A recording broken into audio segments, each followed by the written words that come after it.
about some conspiracy theory. This is a fresh start. The Oasis is set in the fictitious town of Ridgecliffe, and it centres around this group of students that are all heading towards Ridgecliffe College.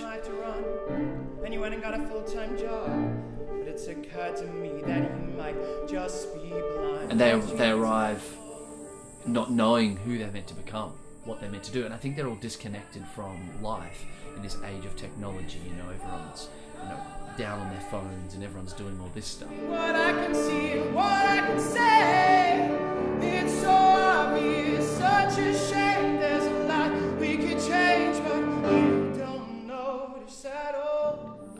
We meet Ray and Penny, brother and sister. They're boarding a train heading to the school. What if trouble finds me? Tell her to go play with somebody else. It's time to grow up, man. Last call, Richard, last call! Get a piece of paper, then a full-time job. Ray is full of energy, and he is excitable, and he is lovable, and he is a bit of an outsider. I was looking through photos and I found something incredible! And Penny is his centerpiece. She seems to be the one that's always responsible for bringing him back. Please don't suck. Don't be a loser just for once. Being cool ain't a crime. Quickly, please, no dawdling. We meet Tony in a detention cell, and the play introduces him as Royce is coming from Ridgecliffe College to take him to do community service at Ridgecliffe. Again, another outsider sort of in the community. It's nice to see you rise for a fool like. They arrive to be told that they're not allowed to go into the forest, that it's just too dangerous, which to Ray is ridiculous because you've built this school in the middle of a forest and you're like, don't go in the forest, it's too dangerous. So what does he do? He goes into the forest. I'm dying. I've never sweated so much in my life. We need to get back. They'll be looking for us. Who cares?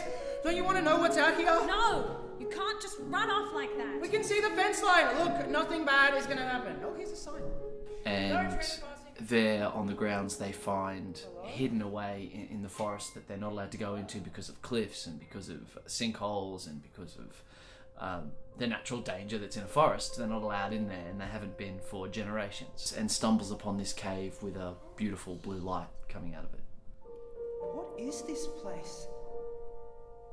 I couldn't find any record of a cave in the library. It's beautiful. Feel the still in the night. Not a whisper. Not an echo. It's a place of change for all of them. I think it offers no judgment, I think, and the land allows them to discover part of themselves that I think they've been fighting to hold off, or they didn't know how to tackle, or they didn't know what to do with it.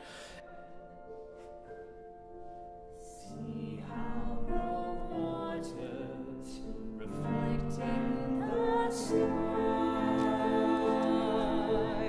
The stars seem like pillows. They all grow from being there, and they come out stronger. They come out with a deeper appreciation of themselves. Feels like home to me. Well, don't you agree? The score is a blend of popular music, gospel, blues.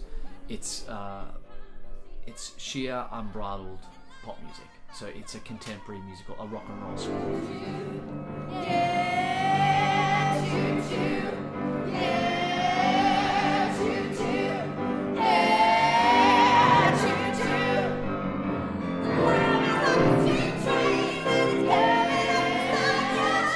It'll feature a live rock and roll band, and is infectious in its joyfulness. It's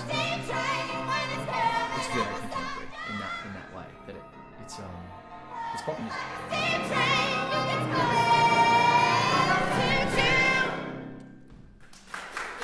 If I had to bring it down to a word, I'd probably say it's about belonging, or it explores what belonging means, I think, in the sense of with other people, with yourself, belonging to the land, learning to appreciate it and to recognise that, you know, if we keep digging it all up and if we keep building on it, that eventually it's all going to be gone. And then I think there's another layer, which is the layer of, you know, being a musical that's written specifically for white Australians and Indigenous Australians. So we've really made that really clear from the beginning that we wanted to have both characters and we wanted to have opportunities for both heritages to speak about themselves, and so to go about having those presented in a way, in a play where we see these characters side by side and they're not actually fighting each other because of those things. Those things actually bring them together.